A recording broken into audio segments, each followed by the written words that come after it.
Le film, il raconte des choses assez simples et même peut-être banales. C'est des jeunes qui vont à l'école, qui apprennent le français, qui apprennent un métier. Il n'y a rien d'extraordinaire, mais c'est montrer l'immigration autrement. Tout va bien est un documentaire qui sort au cinéma mercredi 7 janvier et qui raconte l'histoire de 5 mineurs non accompagnés que j'ai suivis et filmés pendant 2 ans à Marseille.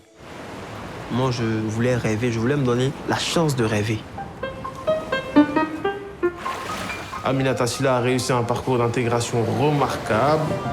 L'idée du film, c'était d'avoir 5 profils différents qui soient à des moments différents de leur arrivée. Junior, il est arrivé en 2019, donc quand je le filme, en 2022, c'est l'année du bac. Aminata, c'est une jeune fille au début du film et on va la suivre dans ses années de lycée, ses années d'apprentissage et on va la voir grandir à l'écran, un peu comme tous d'ailleurs. Ralil, c'est un jeune qui ne parle pas la langue et qui essaye de trouver une place à l'école. Et Tidiane Abdoulaye, ils viennent d'arriver. Donc en effet, c'est 5 profils différents, 5 moments de l'arrivée en France différents pour ces jeunes migrants. À l'école, au commissariat, dans l'administration, avec les copains, toute la journée, on leur pose la question « Comment tu es arrivé ? Pourquoi tu es arrivé ? Comment ça s'est passé la traversée ?» Mais en fait, cette traversée, on sait que c'est quelque chose de traumatisant et c'est un peu même obscène de la raconter, c'est personnel. Du coup, dans le film, ce n'est jamais dit, jamais demandé, ces questions ne sont jamais posées, mais en revanche, on le sent avec ce que permet le cinéma, les images, du son, du bruit qui évoquent à la fois ces rêves, ces cauchemars, ces moments qui ont pu être traumatiques ou au contraire certains espoirs. Mais moi maintenant,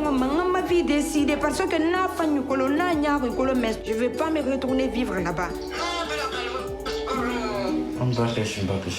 Le téléphone, c'est peut-être le 6e personnage du film. En effet, ces enfants qui sont souvent disputés, qui sont partis, qui ont quitté les parents sans les prévenir. Il y a eu ce voyage et puis quand ils arrivent à Marseille, ils rappellent un peu leurs parents de temps en temps pour se rassurer eux-mêmes, pour donner des nouvelles. Et c'est pour ça que le film s'appelle Tout va bien comme un SMS envoyé aux parents, comme pour les rassurer. Et donc en effet, le téléphone est là et il l'a aussi pour dire je suis libre, je suis loin de toi et je vais me débrouiller tout seul. Excuse-moi d'exister, excuse mes sentiments, rends-moi mal.